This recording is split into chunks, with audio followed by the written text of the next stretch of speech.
Ya, Ya, untuk oke. habis di catatan bahwa Habib Usman adalah Mufti Batavia ya. Kalau Pak Abdul Karim tidak mau untuk dijadikan mufti yang ada di Surabaya, nggak mau. Iya. Akhirnya dipenjara beliau.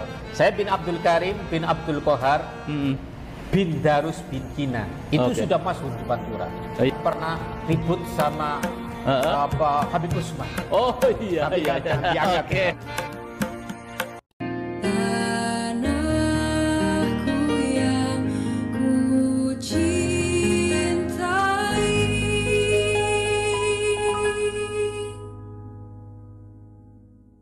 engkau ku hargai.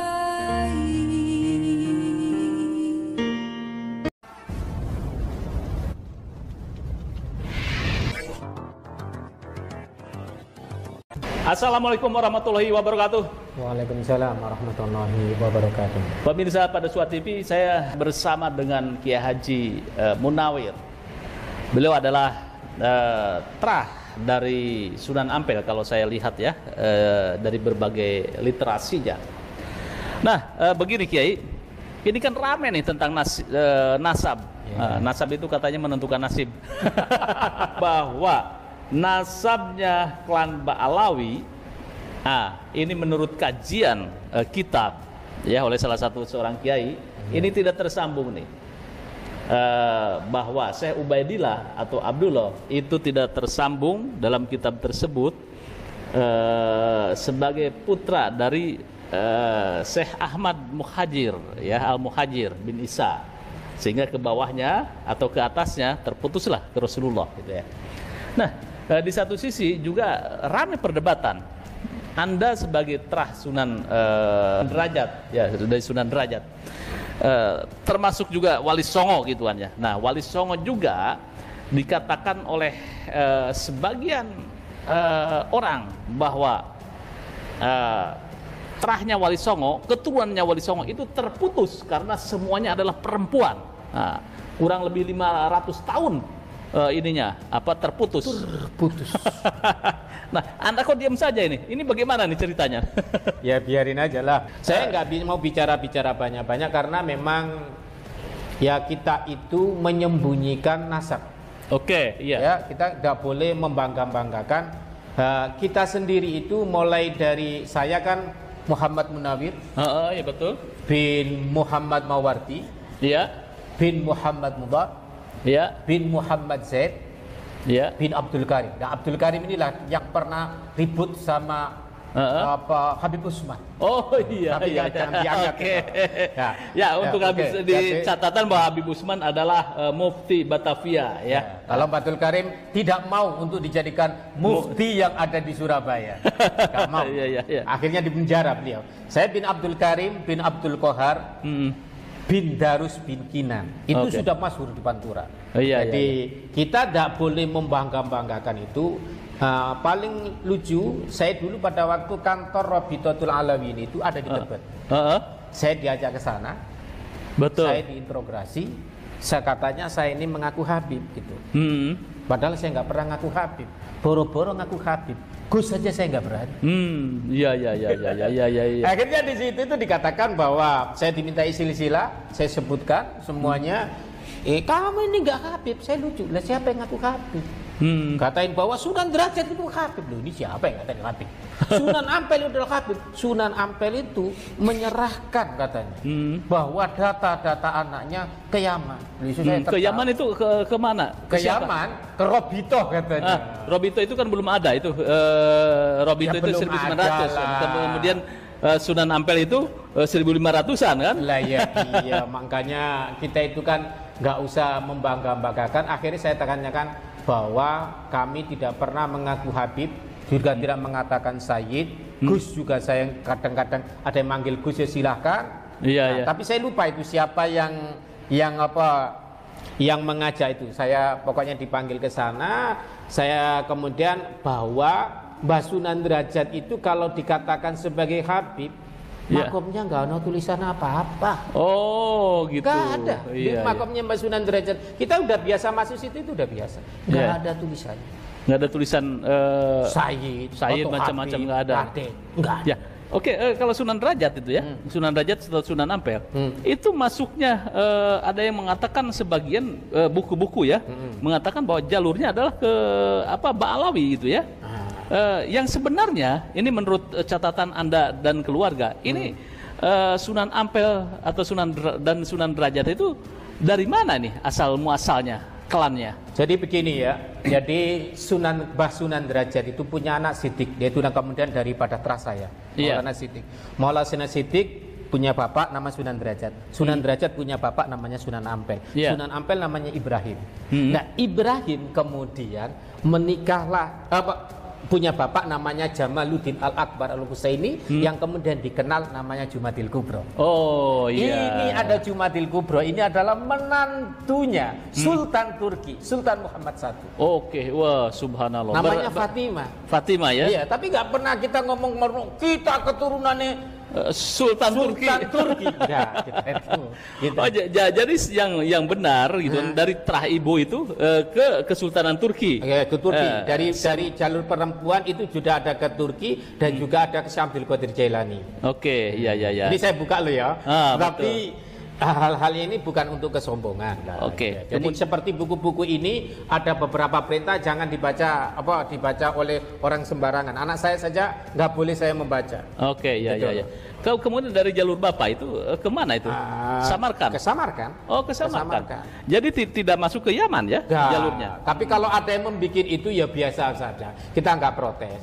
Makanya orang nggak bisa membayangkan Majapahit begitu kok Raden Patah mampu untuk berperang dengan kerajaan Majapahit yang dikuasai Girindrawardhana. Iya.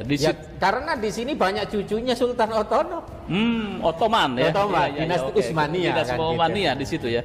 Jadi kemudian silsilah itu dari beberapa manuskrip yang ada begini ini banyak sekali buku-buku daripada keluarga Sunan Derajat yang menyatakan bahwa beliau adalah bukan dari Yaman.